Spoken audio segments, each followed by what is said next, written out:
तो दोस्तों आज की कहानी है देहरादून के हॉन्टेड गर्ल्स हॉस्टल की।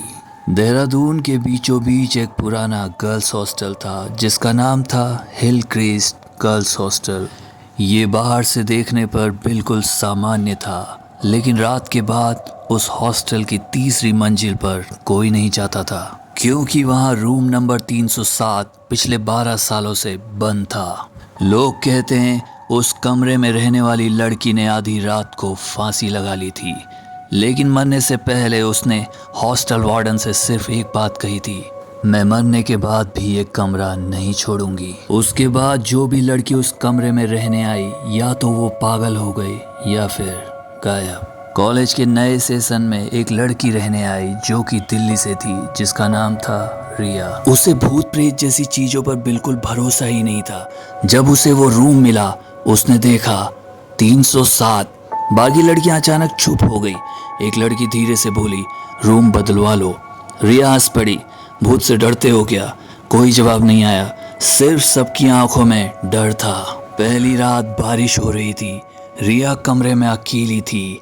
तभी रात के तकरीबन 3 बजे उसके कमरे का दरवाजा धीरे धीरे खुलने लगा। रिया उठी। कॉरिडोर पूरी तरह खाली था, लेकिन बाहर फर्श पर गीले पैरों के निशान थे। वो निशान सीधे उसके कमरे के अंदर जा रहे थे। रिया का दिल तेज तेज धड़कने लगा। उसने तुरंत दरवाजा बंद कर दिया, लेकिन तभी कमरे के कोने से किसी लड़की के रोने की आवाज आने लगी। धीरे धीरे, बहुत धीरे, मुझे जाने मत दो। रिया ने मोबाइल की फ्लैश लाइट उस तरफ घुमाई। कुछ नहीं था, आवाज बंद हो गई। रिया खुद को समझाने लगी कि ये मेरा भ्रम है, लेकिन तभी उसके पीछे लगे शीशे में कुछ दिखाई देने लगा। उसके बेड पर कोई बैठा था, लंबे बाल, सफेद चेहरा, टेढ़ी गर्दन। रिया ने डरते हुए पीछे देखा, लेकिन बेड तो खाली था।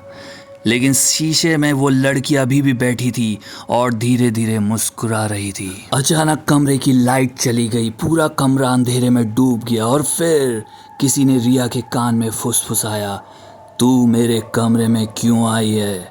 रिया चीखते हुए दरवाजे की तरफ भागी, लेकिन दरवाजा खुल ही नहीं रहा था, मानो बाहर से उसे किसी ने पकड़ रखा हो। फिर कमरे की दीवार पर खुद म खुद खून से लिखे हुए शब्द दिखाई देने लगे, गेट आउट। रिया रोने लगी। तभी बेड के नीचे से धीरे धीरे कोई बाहर निकलने लगा।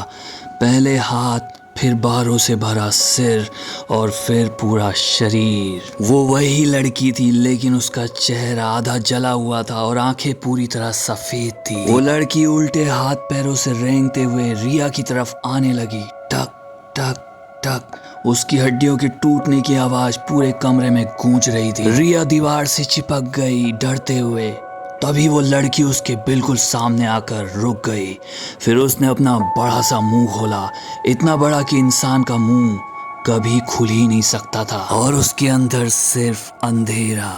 फिर उसने धीरे से कहा, अब तू भी यहीं रहेगी। अगली सुबह हॉस्टल की लड़कियों ने रूम 307 का दरवाजा खुला देखा। अंदर सब सामान बिखरा पड़ा था, दीवारों पर नाखूनों के निशान, लेकिन रिया गायब थी। सिर्फ उसका मोबाइल मिला और उसमें आखिरी रिकॉर्डिंग चल रही थी। पहले रिया की चीखें, फिर अचानक सन्नाटा और आखिरी में एक लड़की की डरावनी हंसी। उस दिन के बाद रूम नंबर 307 फिर बंद कर दिया गया, लेकिन आज भी रात के तकरीबन 3 बजे तीसरी मंजिल से किसी लड़की के रोने की आवाज आती है, और अगर कोई गलती से उस समय शीशे में देख ले तो उसके पीछे एक जली हुई लड़की खड़ी नजर आती है।